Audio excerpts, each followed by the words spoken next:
600 feet beneath the city of Detroit, there's a room so large you could fit 11 football fields inside it. The ceilings stretch 60 feet high, the walls shimmer white under industrial lighting that barely reaches the far end. And the whole thing is carved out of pure rock salt. That's not the strange part. The strange part is that Cleveland has one too. So does Ithaca. So does Lyons, Kansas. So does Avery Island, Louisiana. So does Weeks Island. So does the Cayuga mine in New York. Every major salt deposit in the United States, when you dig deep enough, opens into the same kind of structure. Cathedral-sized chambers, symmetrical, impossibly clean, stretching for miles underground in geometric patterns that don't look like anything a 19th century mining crew with pickaxes and dynamite could have produced. And here's what nobody in the official record wants to talk about. The timelines don't work. The tools don't match. The economics don't add up. I have to pause here for a second. Because what I just described, that is one case from a much larger pattern. There are 35 documented cases in a document I put together. Different cities, different decades, different types of evidence. Every single one follows the same sequence: discovered, documented, acquired, disappeared. I could not fit all of it into a video. It's in the pinned comment below. Find it before we continue. And the deeper you go into the exposed sections of these mines, the older the architecture gets, until you hit chambers that weren't carved at all. They were already there. This is the story the salt industry doesn't want you to hear. Because if these chambers weren't mined, if they were found, then everything we've been told about American infrastructure, about who built it, about what existed on this continent before the official record begins, all of it falls apart. Let's go underground. To understand what we're actually looking at beneath American soil, you have to forget everything the textbooks told you about salt mining. The standard version goes like this. European settlers arrived. They discovered salt deposits. They dug shafts. They chipped away at the rock with hand tools and later with machines. Over decades and centuries, those operations hollowed out massive underground spaces. Simple extraction, nothing mysterious. Except none of that explains what's actually down there. Take the Detroit Salt Mine. It sits directly beneath the city, running under neighborhoods, under freeways, under the Rouge River.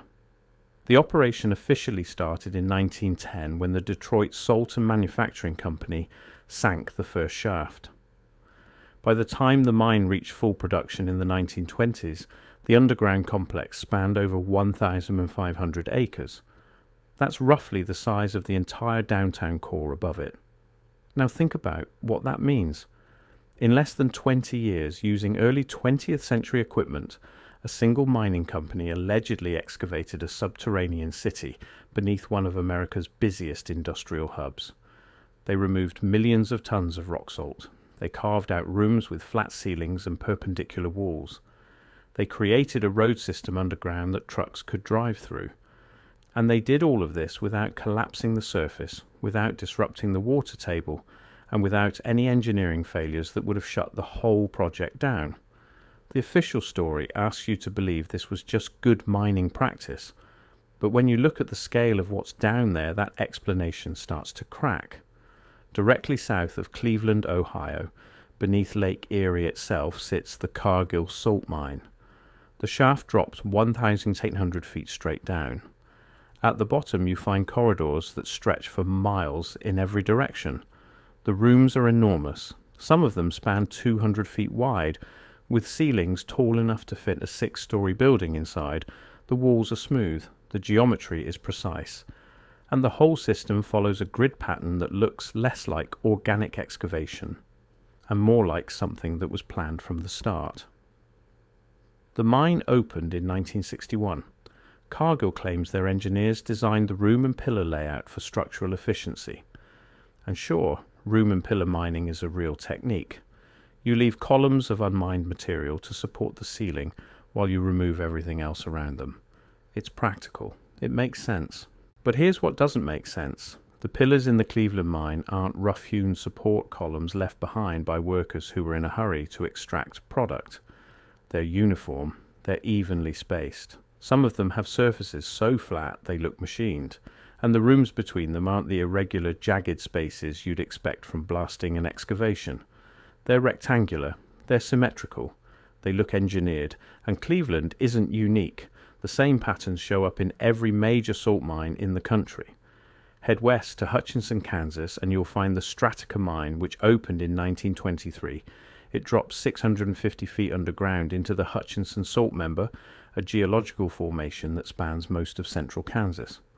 The underground chambers there are so stable and so dry that the federal government uses portions of the mine for document storage. Hollywood studios store original film reels down there. Warner Brothers, Paramount, Fox, they all have vaults in the Hutchinson chambers. Museums keep irreplaceable artifacts in sealed rooms carved into the salt walls. The original reels of Gone with the Wind sit in a salt room in Kansas. The Wizard of Oz, Star Wars, all of them hundreds of feet underground, inside rooms that maintain a constant 68 degrees Fahrenheit and 45% relative humidity, year after year, decade after decade, without any climate control equipment whatsoever. The salt walls regulate the environment naturally. No HVAC system, no dehumidifiers, no temperature management of any kind. Just the chambers themselves, maintaining perfect archival conditions as if they were designed for exactly that purpose. And the chambers themselves are massive. Some of them stretch hundreds of feet in every direction with ceilings that don't sag, walls that don't crack, and floors that stay level decade after decade. The salt formation has been sitting there stable for 275 million years, according to geologists. But the chambers, those are supposedly only 100 years old, so you've got a material that's been sitting undisturbed since before the dinosaurs. And a mining company claims they carved cathedral-sized rooms out of it in a couple of decades, using early 20th century equipment, and those rooms have remained structurally perfect ever since. That's a lot to accept, on faith. Now let's talk about Louisiana, because this is where the official story really starts to fall apart. The Gulf Coast of the United States sits on top of something geologists call salt domes. These are massive underground pillars of salt that pushed up through the surrounding rock over millions of years. They can be miles wide and extend thousands of feet deep. And every single one of them, when penetrated by drilling or mining operations, reveals the same thing. Enormous hollow spaces inside. Avery Island, Louisiana is home to the Tabasco hot sauce factory on the surface. Tourists visit, they take photos with the pepper plants, they buy bottles of sauce from the gift shop, and they have no idea that beneath their feet sits one of the oldest and most mysterious salt mining operations in North America. The mine officially opened in 1862, right in the middle of the Civil War, when Confederate forces needed salt to preserve food for their armies. According to the record, soldiers and enslaved workers dug into the island and found a massive deposit of nearly pure rock salt just 16 feet below the surface. 16 feet, that's barely deeper than a basement. And what they hit wasn't a thin vein or a scattered deposit. It was a wall of solid crystalline salt that went straight down into the earth for thousands of feet. But here's what the record glosses over. They didn't just find salt, they found chambers, pre-existing open spaces, inside the salt dome that were already there when the first shaft broke through. The workers didn't carve these rooms, they accessed them. And Avery Island wasn't alone. Weeks Island, just a few miles away, had the same thing. Jefferson Island had it too. Every salt dome along the Louisiana coast, when you drill into it, contains hollow chambers that the official geological record can't adequately explain. The standard explanation is dissolution. Groundwater seeped through cracks in the caprock over millennia and slowly dissolved the salt, leaving behind cavities. And sure, that happens. It's a real geological process. But dissolution creates irregular, chaotic voids. It doesn't create the smooth-walled, geometrically consistent chambers that miners keep finding inside these domes. The shapes are wrong. The surfaces are too clean. The proportions are too regular. Something else made these spaces. And the salt mining industry has had zero interest in figuring out what. Here's where the economics come in, because this is the thread that unravels everything. Salt mining in the 19th century was supposed to be brutally difficult work. Hard rock mining underground in the dark with hand tools.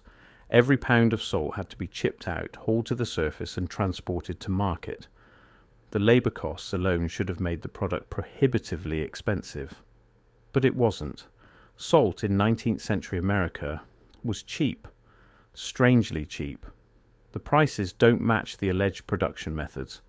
Look at the numbers.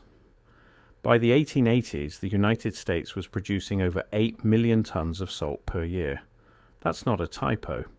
8 million tons annually. From underground mines using pickaxes, mules, and black powder charges.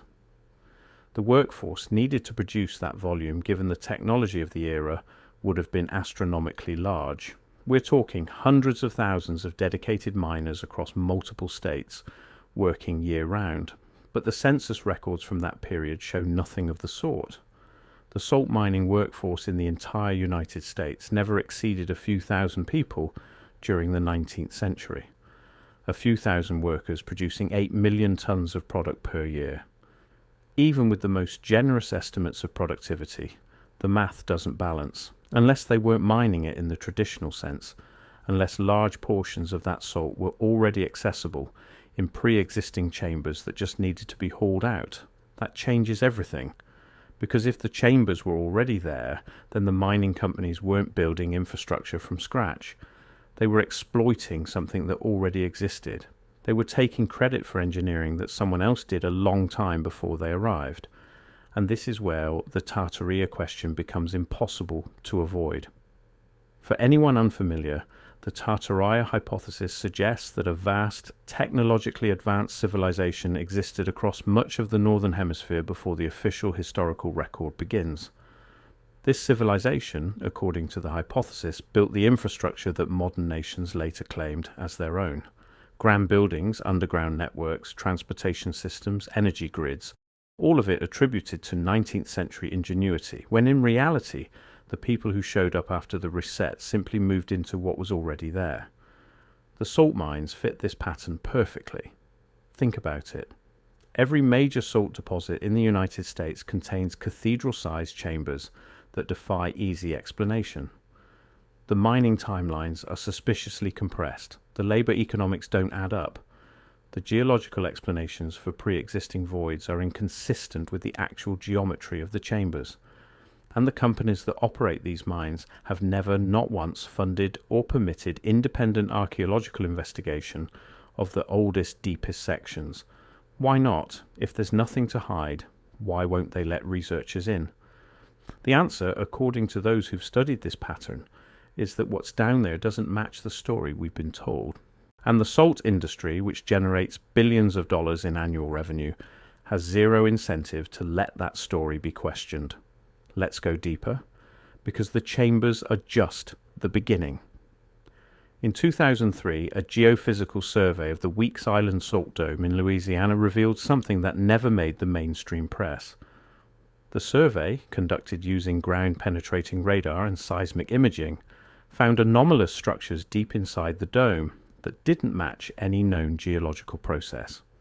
The shapes were too regular, the edges were too defined, and some of them appeared to contain internal void spaces that suggested multi-chambered construction, not natural formation.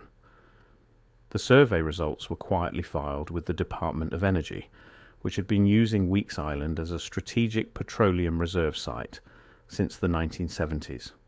The DOE had pumped millions of barrels of crude oil into what they described as pre-existing cavities inside the dome. Cavities they said were created by previous salt mining operations. But here's the problem. The cavities the DOE used for oil storage were deeper and larger than anything the mining records account for. The historical mine at Weeks Island operated between 1902 and 1977. During that time, workers extracted salt from the upper levels of the dome. They didn't go deep, they didn't need to. The salt near the surface was plentiful and easy to reach. So who made the deeper chambers? The ones the DOE filled with oil? The ones the geophysical survey found anomalies inside? Nobody's answering that question. And the fact that nobody's even asking it should tell you something. The same silence shows up at every major salt operation in the country. When journalists or independent researchers request access to the oldest, deepest sections of these mines, they're denied. When geological surveys reveal anomalies that don't fit the standard model, the data gets classified or buried in technical reports that nobody reads. When workers report finding unusual features, smooth tunnels, carved symbols, chambers with arched ceilings that look architectural rather than geological, those reports disappear into corporate files. It's not a conspiracy in the dramatic movie villain sense. It's simpler than that. It's business. Before I go further, that document in the pinned comment. If you have not found it yet, go there now, because everything I cover in these videos is one piece of a pattern that only becomes visible when you see all 35 cases together.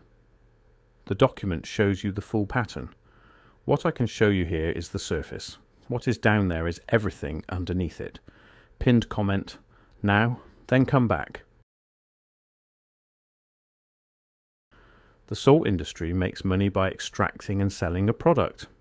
Anything that complicates the ownership narrative, anything that raises questions about who actually created these underground spaces, is bad for business, so they keep it quiet. And the academic establishment, which depends on industry funding for geological research, doesn't push back, but the evidence keeps accumulating. In the Cayuga mine near Ithaca, New York, workers in the 1990s broke through into a section of the mine that hadn't been accessed since the early 20th century. What they found was a series of interconnected chambers with walls so smooth they reflected light. The ceilings were arched, not flat, which is unusual for room and pillar mining. The proportions were consistent from room to room as if they'd been built to a blueprint. The mine operator, Cargill, sealed the section and redirected operations. They cited safety concerns, which is the standard excuse, but safety concerns about smooth-walled, structurally sound chambers that had been sitting stable for decades. That doesn't hold up.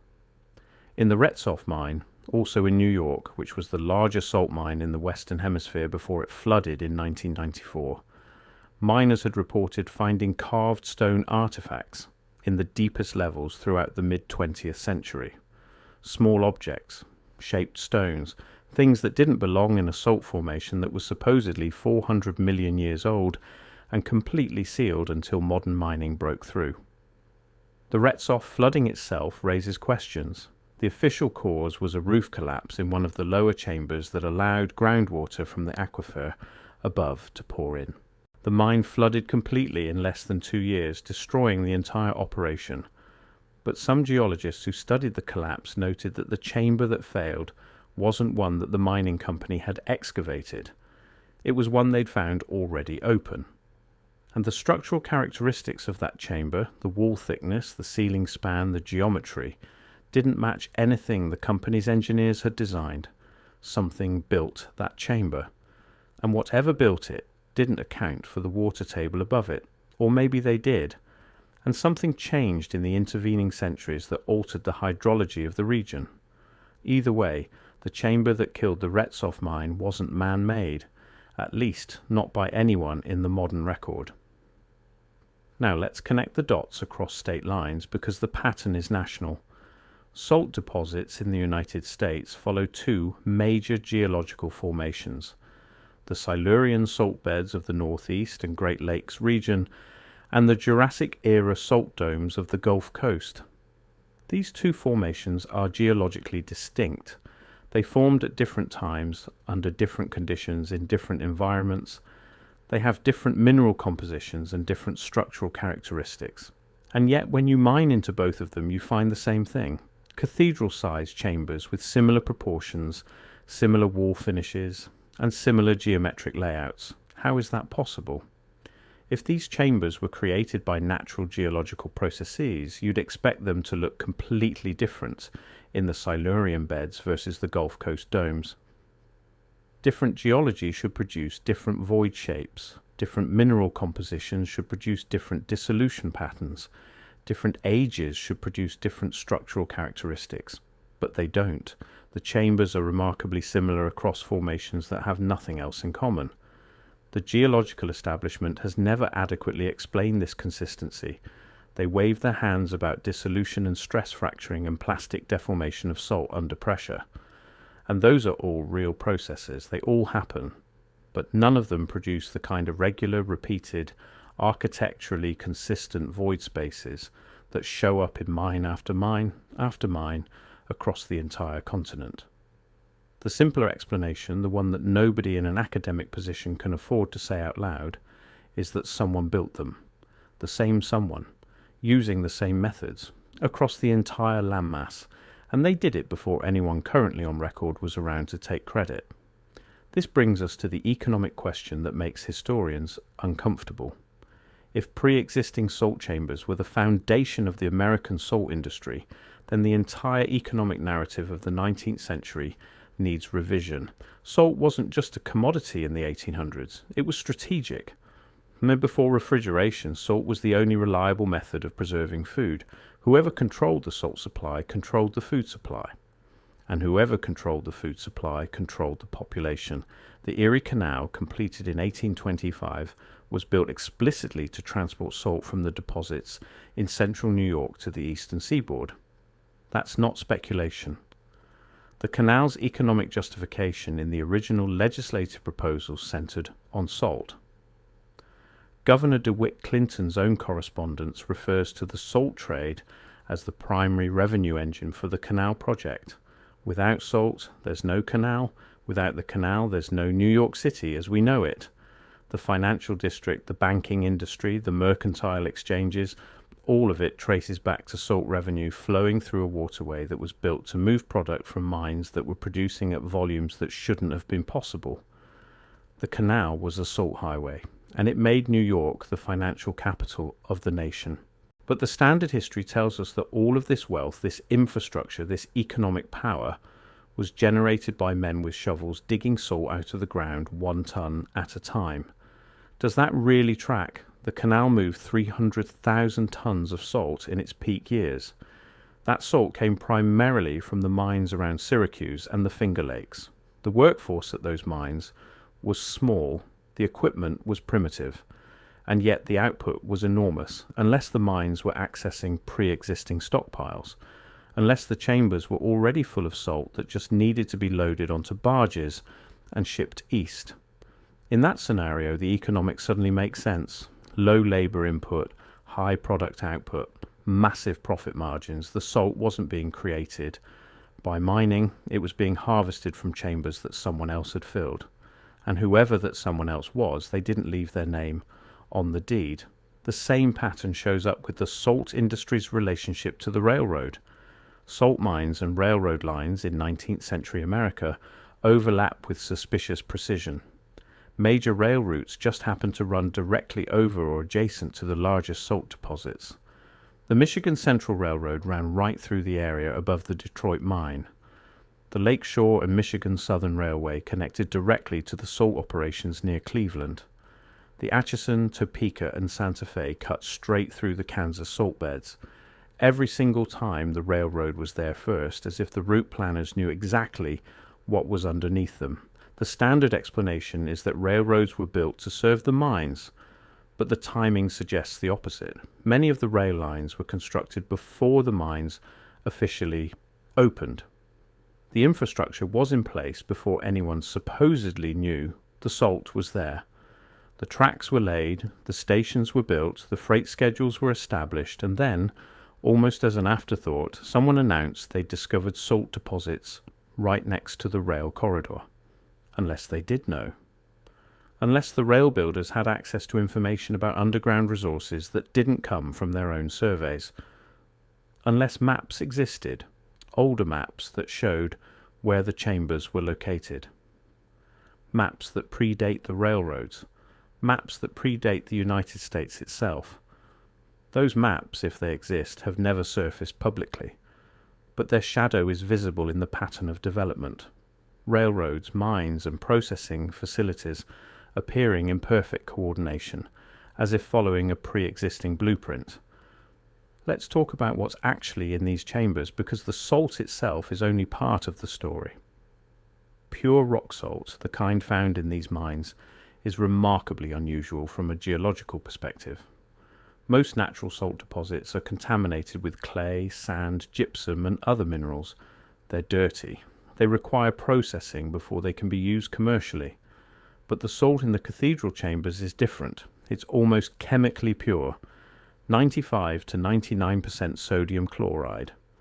In some sections, the purity exceeds anything that modern industrial refining can produce. The crystals are large, uniform, and well formed. The color is consistent. The mineral content is negligible. How does nature produce industrial-grade salt in such enormous quantities?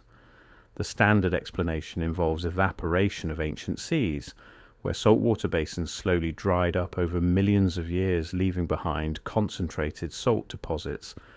And that's a legitimate geological process. It does produce salt, but it doesn't produce the kind of ultra-pure crystalline salt found in the deepest chambers of these mines. Evaporate deposits are layered and mixed. They contain bands of different minerals. They're geologically messy. The cathedral chambers contain salt that looks refined, processed, as if someone took raw geological salt and purified it, then stored it in engineered spaces for future use. That's not a mainstream geological interpretation, but it's the interpretation that fits the evidence best. Now, some people hear all of this and say, fine, maybe there were pre-existing chambers, but that doesn't mean an advanced civilization built them. Maybe they're just natural geological formations that happen to look engineered. Maybe we're seeing patterns where none exist. Fair point. But here's the counter. When the US Department of Energy needed to find a location for permanent nuclear waste storage, they chose the Waste Isolation Pilot Plant in Carlsbad, New Mexico. YPP is carved into a salt formation 2,150 feet underground, and the engineering requirements for that facility were extraordinary. The chambers needed to be geometrically precise, the walls needed to be smooth and free of fractures, the structural stability needed to last for 10,000 years, not 100 years, not 500, 10,000. That's the minimum containment period for the transuranic waste they're storing down there. I mean, plutonium-contaminated clothing, tools, and equipment from the nuclear weapons program, all of it sealed in drums inside salt chambers that need to remain intact, longer than any structure in recorded human history. The engineers who designed WYPP studied the existing salt mines of the United States as models. They looked at Detroit, they looked at Cleveland, they looked at Hutchinson. And in their own technical reports published through Sandia National Laboratories and available to anyone willing to dig through the archives, they noted that the existing chambers in those mines exhibited engineering qualities that exceeded their own design specifications. The old mines were more stable, more precise, and more structurally sound than anything the DOE's engineers could design from scratch, with modern computational modeling and 21st century construction equipment. They never asked the obvious follow-up question. How did 19th century miners with primitive tools create chambers that outperform 21st century engineering? They didn't. Someone else did. And the evidence is right there, 600 feet beneath your city, waiting for someone brave enough to go look. The chambers stretch from New York to Louisiana, from Kansas to Michigan, under lakes and rivers and highways and neighborhoods. Every major salt deposit in the United States opens into the same impossible spaces, the same proportions, the same surfaces, the same impossible purity. The mining companies know what's down there, the Department of Energy knows, the geological surveys know, and they've all decided collectively that the safest thing to do is keep digging, keep selling, and keep the cathedral doors closed to anyone who might start asking the wrong questions. But the salt remembers. Formations that have been sitting stable for hundreds of millions of years don't lie. They don't fabricate evidence, they don't rewrite their own history to match a convenient narrative. The chambers are there, they've always been there. And whoever built them, whatever civilization carved those impossible rooms out of solid rock and filled them with industrial-grade salt, they were here long before us. The question isn't whether the chambers exist. That's documented, that's photographed, that's mapped. The question is who actually built them, and why the people who profit from them would rather that question never gets answered. Next time you drive through Detroit, think about what's beneath you. 600 feet down, 11 football fields of empty space, smooth walls, perfect geometry, a cathedral of salt that no one in the official record can explain. It's been there longer than the city, longer than the state, longer than the country, longer than any nation that's ever claimed this land as its own. And the same room, the same impossible room, sits beneath every salt deposit on the continent, connected by geology that doesn't follow the textbook rules, built with a precision that doesn't match the era, maintained by forces and processes that don't appear in any engineering manual ever published. Think about that the next time someone tells you that everything worth knowing is already in the textbook.